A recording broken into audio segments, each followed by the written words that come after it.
Hello, and welcome to the crime scene. I'm Relly. And I'm Parker. And today we will be talking about an unsolved cold case that has been cold for almost 25 years when advanced DNA technology helped solve it in 2019.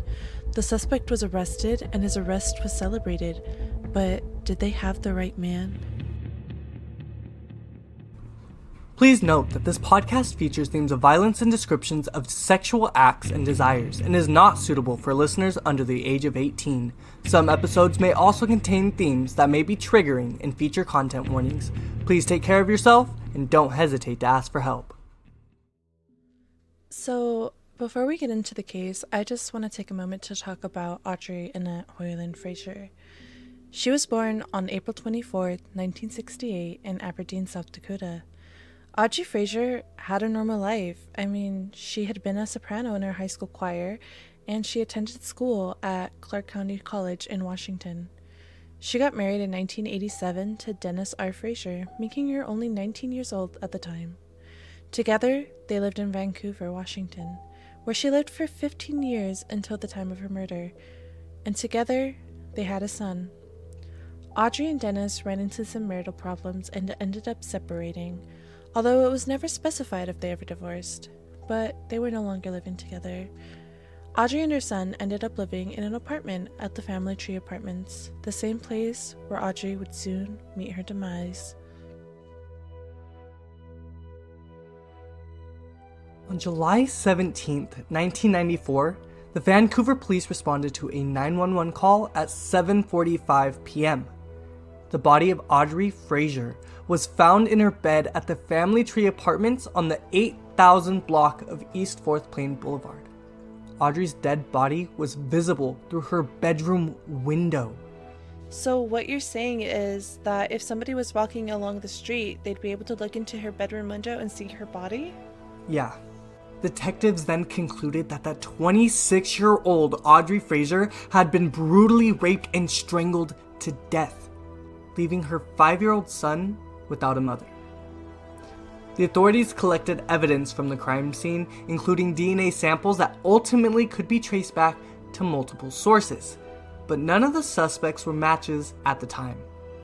It should also be mentioned that DNA analysis was barely being introduced, so it was still very, very new, and the type of scientific analysis that could be performed at the time was limited. So detectives, police, and even the public began to wonder, who could have done this? Okay, so we know that Audrey's case eventually went cold. In 2018, 24 years after Fraser's murder, authorities contacted a Virginia company called Parabon Nanolabs, which provides genealogy services. They are the go-to for police forces working on cold cases, and they were able to develop a sketch or a snapshot of what the suspect might have looked like back then, and what they would look like 25 years later. It would include hair, eye color, freckles, all of that, and for $6,800, they made the snapshot and added it to a genetic profile in the database. They immediately got hits on people who were closely related to the suspects, so they would have daughters, sons, moms, dads, cousins, uncles, and they were able to narrow it down to a family tree.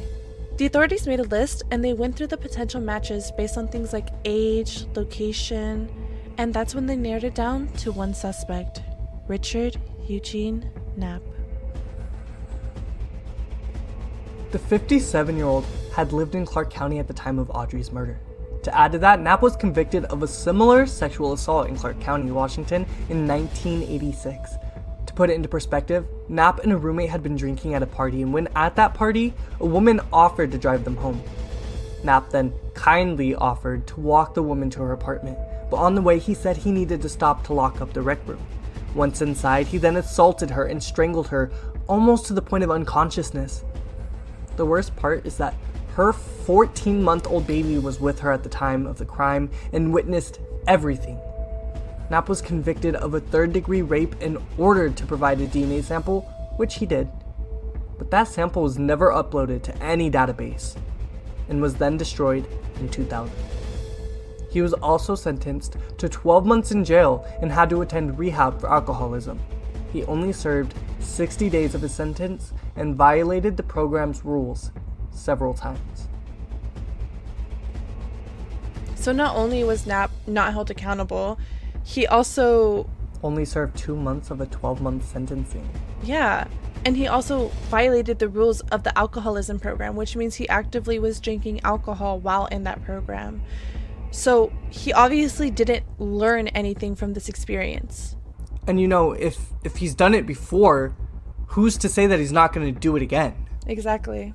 So at the time of Knapp's recent arrest, he was now living in Fairview, Oregon. He was working in the area near the Portland airport, but they never really specified where. Detectives were already onto Knapp, and they were waiting to collect some DNA from him somehow. Detectives closely watched him, but stated that he mostly just worked and then went home. They finally got their chance to collect his DNA when he dropped a cigarette butt. They never really specified how they got his cigarette butt. They never said if he threw it in the trash and they went and retrieved it, or if he threw it on the ground. But when they tested the cigarette, it came back as a match for the DNA left in Audrey at the crime scene. The authorities performed a traffic stop on Knapp and later arrested him. In April of 2019, police held a news conference to announce the findings, although they couldn't determine the motive because Knapp and Audrey didn't seem to have any reason to know each other. The detectives also went to talk to Audrey's son to tell him the great news. The reopened wound reasonably pained him and his father, Dennis, but they were thankful to the detectives for continuing the work on this case, even after almost 25 years of dead ends. 1 month later, on May 1st, 2019, Knapp had his first appearance in court. He wore a smock meant to prevent him from hurting himself. He was also shackled, which his attorney said was wrong. His attorney then went on to say that the photographs taken in court could sway public opinion and potential jury, so Judge Robert A. Lewis ruled that he could forego the cuffs. None of this mattered though, because Knapp was later charged with murder in the first and second degree with sexual motivation. Knapp pleaded not guilty. He was sent to Clark County Jail where he was put on suicide watch. Knapp's bail was set at $1 million. He spent the next 3 years in jail. So we know that he spent the next 3 years in jail, but that wasn't because he was convicted. At the end of 2022, the now 60-year-old Knapp was finally set to go to trial. That was until an old suspect was given a new deposition that threw everything out the window. That suspect was Audrey's neighbor. His name is Scott Hinshaw. Hinshaw drastically changed his story. He now admitted for the first time that the two, being him and Fraser, were intimate on the night she died.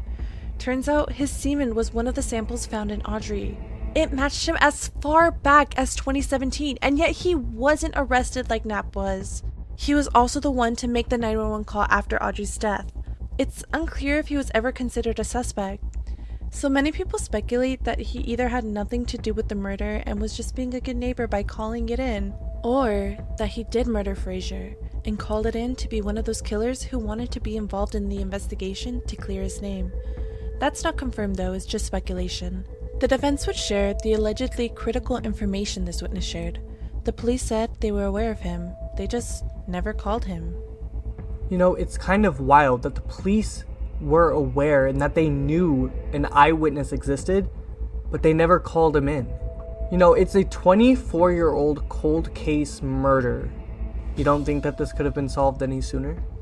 Knapp's attorney then says to the police that they failed to do their due diligence because they saw the DNA evidence as a simple solution to this big problem.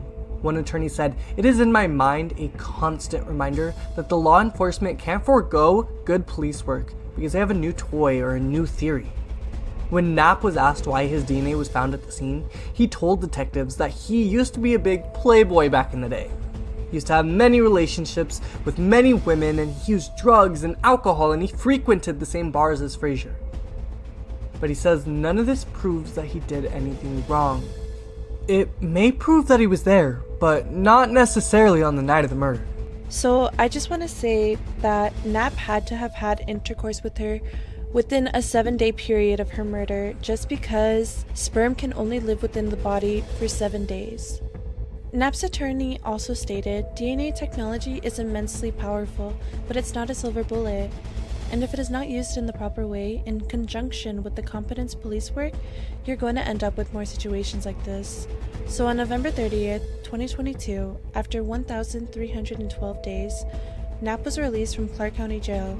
However, he was released on prejudice, meaning that he could be brought back if further evidence points his way.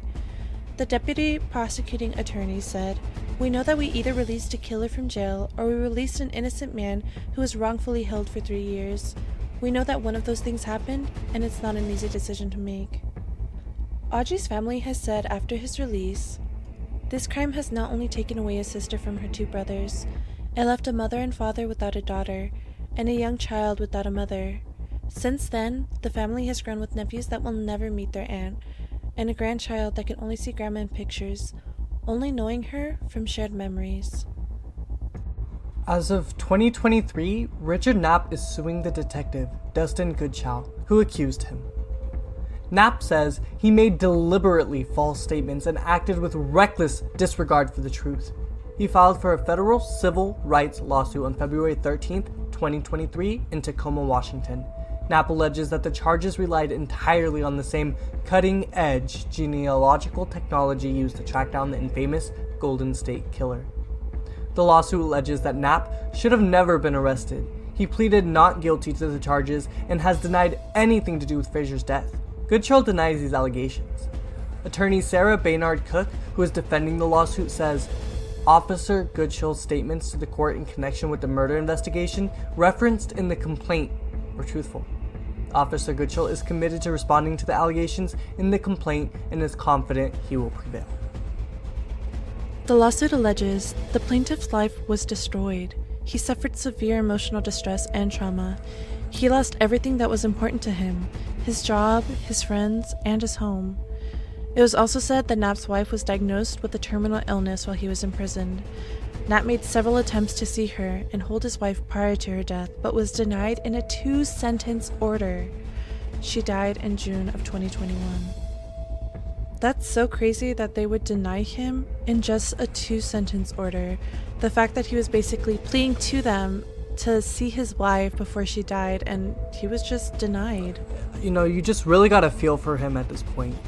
If he really is not guilty of committing this murder, he then lost 3 years of his life.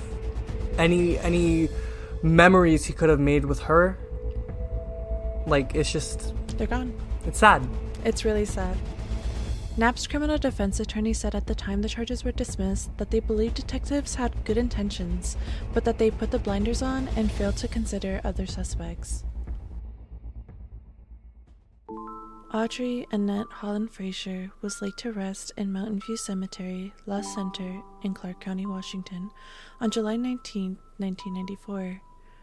One day, her killer will be caught, and Audrey and her family will have the justice they well deserve. What do you guys think? Was Knapp guilty or not guilty? Was he wrongfully imprisoned for 3 years? Or was he once again released without repercussion? Thank you for listening to our podcast. We release new episodes on Tuesdays. Stay tuned and see you next week On another episode of The Crime Scene.